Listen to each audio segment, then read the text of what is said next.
Bonjour Madame Rodic. Ah, vous êtes venue avec vos enfants. Et votre mari, il est... Pas là. Bon. Suivez-moi. Donc, comme je vous disais, je souhaite obtenir un prêt pour ouvrir ma boutique de cosmétiques naturels. Je vous arrête tout de suite, mais le prêt, c'est non.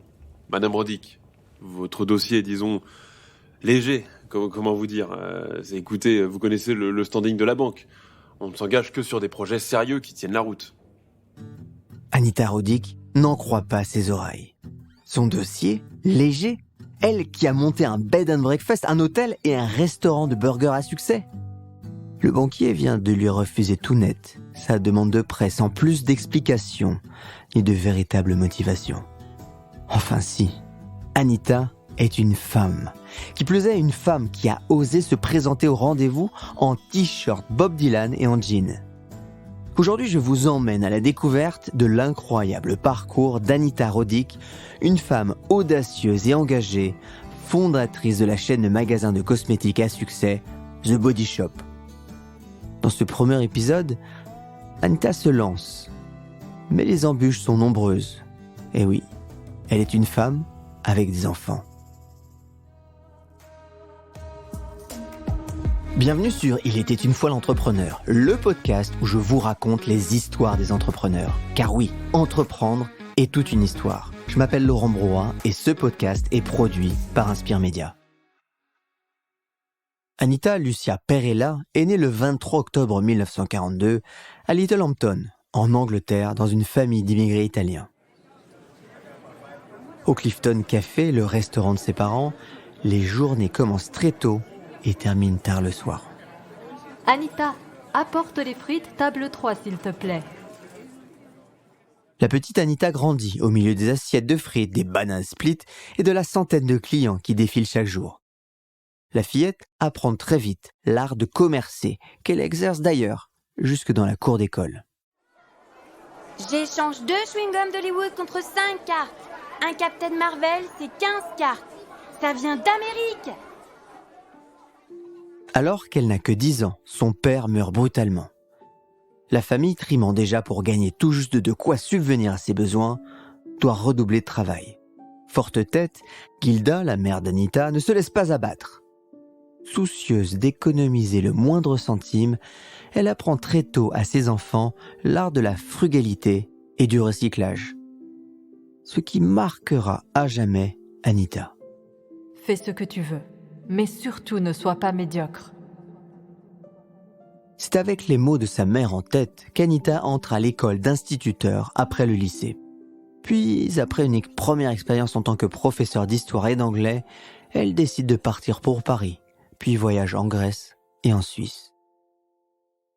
Alors qu'elle sait à peine taper à la machine et n'ayant qu'une vague idée du secrétariat, Anita réussit grâce à son bagou et sa bonne humeur à se faire embaucher par l'Organisation internationale du travail au sein de l'ONU. Elle travaille d'ailleurs au département du droit des femmes. Mais comme toujours, Anita a la bougeotte. Après une belle expérience et avoir pu économiser suffisamment d'argent, elle entame un voyage vers Tahiti, l'Australie, Madagascar, l'île Maurice, puis l'Afrique du Sud. Avant de se faire tout simplement expulser.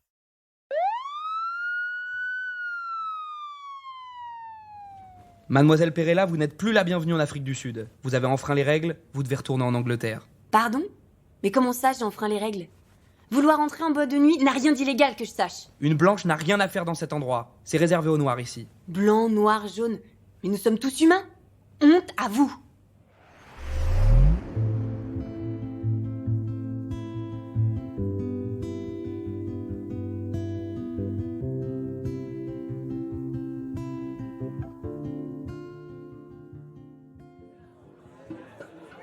À peine de retour en Angleterre, dans le club El Cubana que sa mère tient depuis la vente du restaurant, Anita rencontre celui qui va devenir son mari, Gordon Roddick. Anita, je te présente Gordon. 4 jours plus tard, ils emménagent ensemble. Anita retrouve rapidement un poste d'enseignante, pendant que Gordon gagne quelques sous entre l'écriture de poèmes et un travail agricole. La naissance de leur première fille, Justine, leur donne l'envie de nouveaux projets. En 1970, avec leur petite Justine sous le bras et une Anita enceinte jusqu'au cou, ils partent s'installer aux États-Unis. Ils se marient sur un coup de tête à Reno. Ils voyagent, profitent de la vie, étudient les possibilités d'entreprendre. Mais avec la naissance de Samantha en juillet 1971, le couple songe sérieusement à se poser et doit trouver une idée d'entreprise qui pourrait leur laisser le temps de s'occuper de leur fille. De retour à Little Hampton, ils achètent une vieille maison victorienne qu'ils retapent avec les moyens du bord et la transforment en bed and breakfast qui fait carton plein tout l'été. Sauf que la saison hivernale n'est pas vraiment propice à cette activité et avec les coûts d'entretien, le couple se trouve rapidement au bord de la faillite.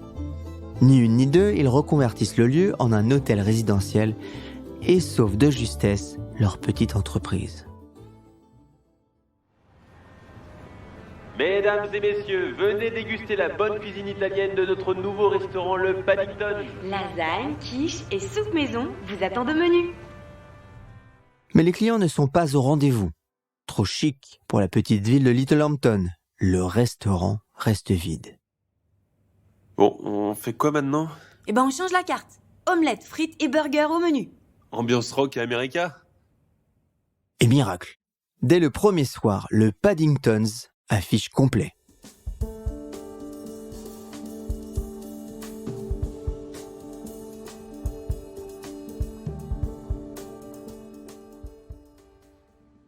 Après 3 ans d'un beau succès, Anita et Gordon sont épuisés par le restaurant.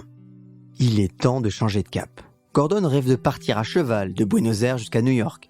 Anita, qui trouve l'idée géniale, le soutient dans son projet. Mais comment subvenir à leurs besoins ? Hors de question pour Anita de vivre seule le rythme infernal du Paddingtons. Son rêve, démarrer une petite boutique ouverte de 9h à 5h. De quoi lui laisser le temps de s'occuper de ses 2 filles. Anita passe alors ses journées à lire les secrets beauté de grand-mère et s'essaye à toutes les recettes.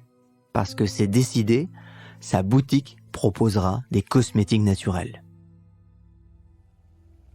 Alors, un bouquet de menthe, ok. Puis ajouter le jus d'un citron. Oh non, zut, j'ai oublié l'huile de géranium. À l'époque, les produits de beauté sont chers et contiennent peu d'ingrédients naturels, ce qui la scandalise. Gordon, lui, trouve l'idée géniale. Sauf que le banquier n'est pas du même avis et lui refuse sa première demande de prêt. Un magasin de produits cosmétiques naturels rechargeables et dans des emballages recyclables. Encore une idée de hippie à la noix. Semble-t-il se dire dans sa tête, tout en scrutant la tête de Bob Dylan sur le t-shirt d'Anita. Lucide, Anita se rend vite compte que pour obtenir l'argent dont elle a besoin pour se lancer, elle doit jouer sur les apparences.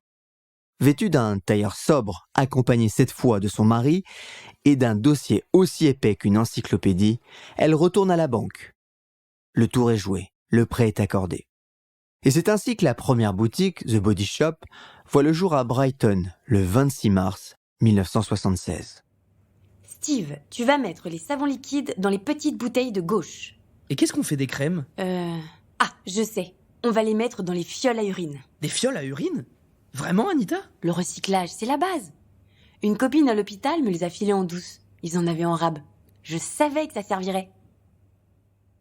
Le manque d'argent pousse Anita à trouver des solutions économiques. Et c'est ainsi qu'elle propose à ses clients de rapporter les bouteilles vides afin de les réutiliser, ne pouvant se permettre d'ailleurs d'en acheter en grande quantité. Sans stratégie marketing ni business plan, mais avec les enseignements de sa mère ancrés dans les veines et forte du succès de sa première boutique, Anita ouvre un 2e magasin, 10 mois plus tard. Il faut dire qu'à l'ère du baba cool, l'aloe vera, le beurre de cacao du Ghana et autres ingrédients naturels à consonance exotique, on le vend en poupe. À son retour, Gordon met rapidement la main à la pâte et devient directeur des finances et du développement commercial. Anita, elle, parcourt le monde à la recherche de nouvelles plantes et d'agréments naturels pour compléter son offre cosmétique. Elle souhaite également trouver des partenariats avec des producteurs locaux afin de faciliter l'approvisionnement. Au cours de l'année 82, The Body Shop ouvre 2 nouvelles boutiques par mois et en 1984, l'entreprise est introduite en bourse. À la fin de l'année 1992, The Body Shop compte 700 magasins et génère 231 millions de dollars de ventes.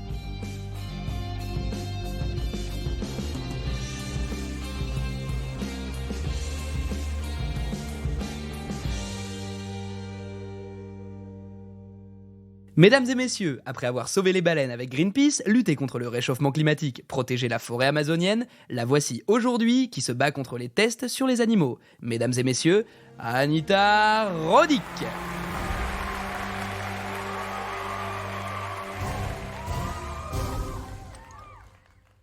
Je pense que les entreprises considèrent les droits de l'homme comme une nuisance, comme une menace pour leurs résultats financiers. Si les grandes entreprises sont plus puissantes que les gouvernements et ne se soucient pas des droits de l'homme, alors, sauf qui peut. L'activisme social d'Anita permet à The Body Shop de se démarquer de ses concurrents et d'attirer des clients adeptes des causes défendues par l'entreprise. Ces campagnes engagées génèrent de la publicité gratuite, ce qui vaudra à Anita d'être taxée de Mère Teresa du capitalisme. Et ça, c'est une autre histoire à découvrir au prochain épisode.